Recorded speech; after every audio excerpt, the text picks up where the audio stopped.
October 29th. The fight last night really took it out of me. I woke up later than I wanted to and headed into the resort. After what I had been through, my gun was at the ready from the moment I left my meager little camp. I felt ready for anything. At that time I did, at least. As I did the day before, I stuck to anything but the road. Following the nearby train tracks, I came across the same logo as the day before, a mountain with a skull painted on it.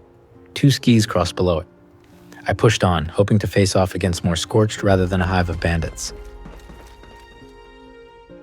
At first, the resort looked quiet and peaceful, but as I got closer, the truth revealed itself. The resort was overrun with scorched, which wasn't a surprise anymore. Just like all the others that lived here before recently, they had fallen to the scorched plague. I hate to admit, I felt callous towards them. If these were the same people that attacked Flatwoods, I had no sympathy for what they did. After walking through an entrance gate, complete with guard posts, traps, and dead bodies, I walked into the main streets of the resort, scorched everywhere, but so were also signs that people had lived here, and not the best kind. Metal cages were scattered around or hanging from poles. They weren't for protection. They were for prisoners, for victims. It made my skin crawl. Blood stained the ground and walls. Spikes and tarps littered the areas outside the old stone and wood structures of the resort. Tents, bottles on tables, fire pits, a shooting range. These people weren't just living, they were partying. And all of it led to the top of the world. Whoever sent out that radio broadcast was tough to survive all of this. I saw the logo again just outside the path that led to the giant red structure I was running towards. It seemed like the people chose the logo of an upcoming attraction to the resort, Cutthroat Crag. I'll give those raiders this. They chose the right emblem to inspire fear. After picking through what little was left in the buildings outside, I finally started to make my move towards the top of the world. My adrenaline was pumping and I had no idea what I would find inside. As I approached, a voice rang out over the speaker. Hey, you down there! Don't be scared. I'm not a ghost. I'm talking you through the PA system. Hey, you came because you heard me on the radio, right? Here's the deal. We're gonna help each other out. You down with that? Fantastic! So, I've got this little radio operation I need to expand. Gotta boost this super weak signal. You know how it is. See, I found these plans for a radio signal repeater on a dead responder out by Seneca Rocks. They were gonna patch it through that giant radio array on the other side of the mountain and use it to boost their radio. Only I don't have the plans. It didn't seem important at the time. I'm kicking myself for not taking the schematic when I found it. I'd go back and get him, but who knows what sort of rotten lowlifes would ransack this place while I'm gone. Okay, I need you to find the plans, build the repeater, and patch it into the array following their notes. Easy peasy, right? I'll take the rest from there. We'll be in business. Rose and, whatever your name is. The person inside asked for a favor before I could come up. Find plans for a radio signal repeater off a dead body of a responder, build it, and install it in an array on the other side of the mountain. By the way she so coldly talked about the body of a responder, I knew she was of the same mindset as the people who once lived here. I didn't like the idea of doing a favor for a raider, but if Madigan made it this far, this Rose person was the only lead I had. It's not like the scorched around there were talking. Overseer's log, top of the world. There's someone in control of this old ski resort, and if I ever find her, I'm gonna wash her mouth out with the first thing vaguely resembling soap I can get my hands on. Oh, selfish. That's the word. Maybe that's why she's alone. Maybe that's why she survived. But the only way she'll tell me what she knows is if I help her first. All the good people I've learned about who've died, and it's the sociopath who still gets to live. I looked through the base of the top of the world and found another tape from the Overseer. So she had to help Rose as well. It seemed like I didn't have a choice. I either did this favor for Rose or give up on finding the Overseer altogether. I headed out towards Seneca Rocks to find the dead responder. As I made my way through the rest of the raider camp to leave, I stumbled across something that turned my stomach. It was a crude makeshift coliseum, an open pit surrounded by rusted metal barricades and splintered wood with viewing platforms overlooking the center. And in the middle of it all, there were bodies. The air was thick with decay, and the ground was stained dark with blood. The bodies were piled on top of one another, as if they had died fighting one another.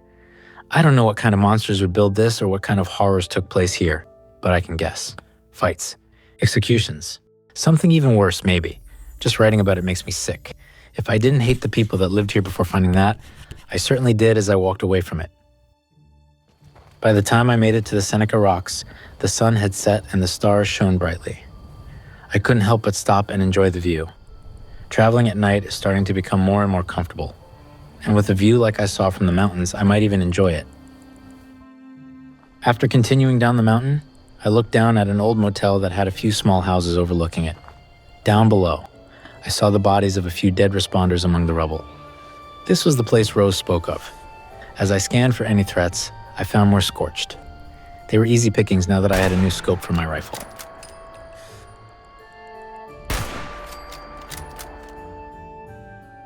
Once they were cleared, my eyes fell on a new creature. It looked like a giant queen bee carrying its very own hive on its back. More bees buzzed around it. It was grotesque but fascinating to watch. But I wasn't going to give it the chance to get to me.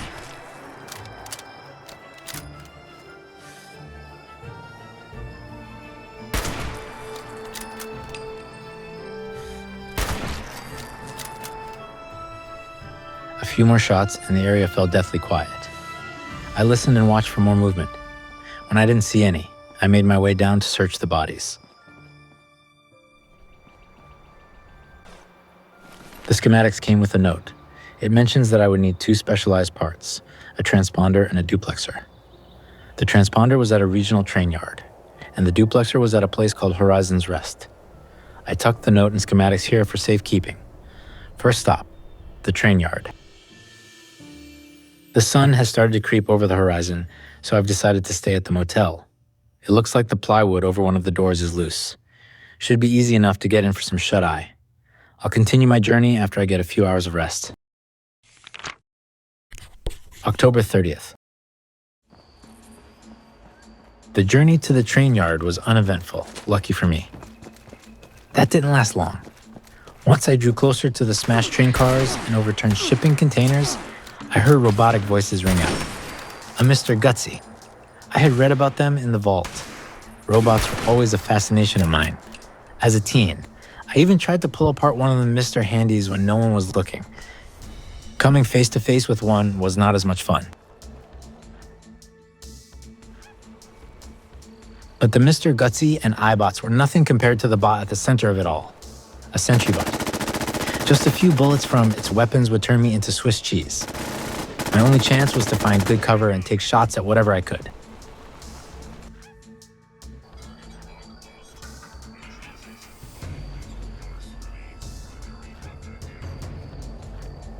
I put some distance between me and the sentry and placed myself on the other side of a few train cars with a small opening between them.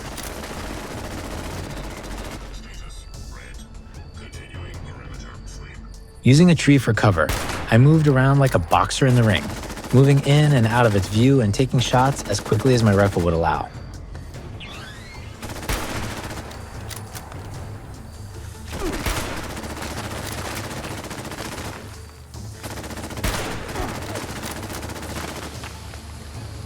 My saving grace was that it would occasionally overheat from firing and moving too much.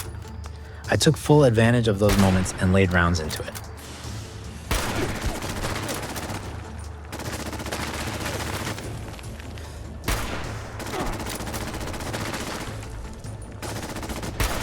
It put up quite the fight. It felt like I shot at it for a long time before it finally showed wear and tear.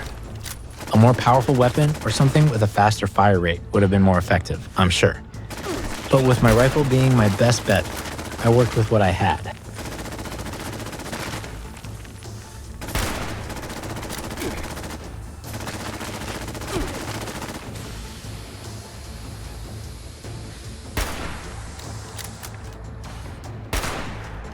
Even after it stopped shooting and appeared to be offline, I hesitated. I remembered reading something about a final failsafe. I'm so glad I waited. After a few seconds, The bot blew up with such a force that my ears rang for a good minute or two afterwards. That was a hell of a fight, and one I hopefully won't have to repeat too many times in my journey. With the bots wiped clean, I made my way through the crates and train cars.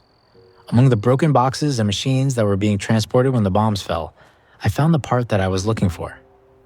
I tucked it away in my bag and started towards Horizon's Rest. Horizon's Rest was an awesome sight to see. It was a settlement built high up, pieced together from the broken remains of an airplane. Giant fuselage pieces turned into makeshift shelters, their aluminum shells patched with wood and scrap metal. Wooden walkways stretched out like precarious bridges connecting the plane sections to one another.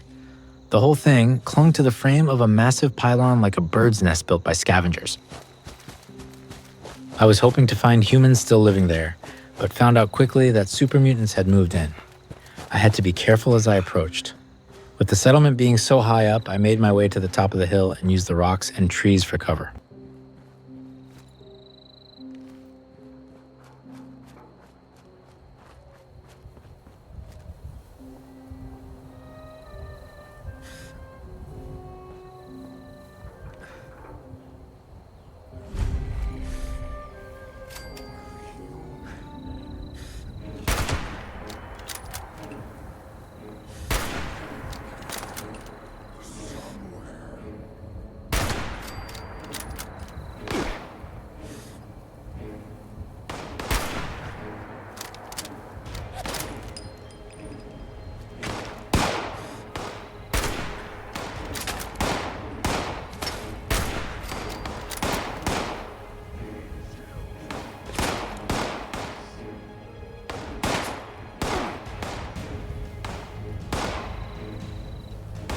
A few made their way up to beat me with crude, improvised weapons, but I was able to keep myself mobile and put them down first.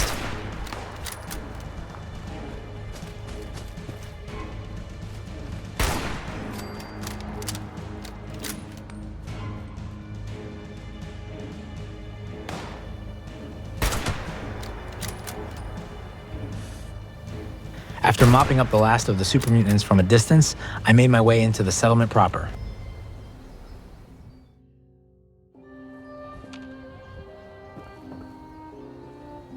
It was impressive. Ingenious, really. I can't imagine how much effort it took to drag all that wreckage up there and make it livable. For a second, I could almost imagine people laughing and talking, kids running across the planks, but it was quiet now. I found the second piece I needed for the booster among what little remained of the plane wreckage and used the tools I found around Horizon's Rest to rebuild the parts. The only thing left to do is to insert the device into the communications array. The array was a bit of a hike, but with the end of Rosie's request so close, I needed to finish it. From afar, the place looked abandoned with a few buildings, a car, and a spot overlooking the facility.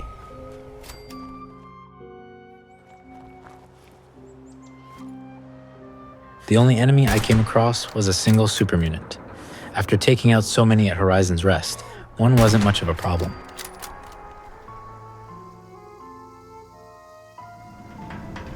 The array was massive and eerily quiet. The only sounds I heard was the metal creaking in the wind. I felt utterly alone as I walked to the place where I could insert the devices.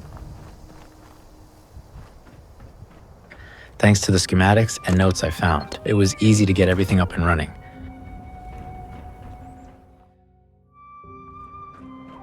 I returned to the control panel and powered it all on. I had done it, but what had I actually done?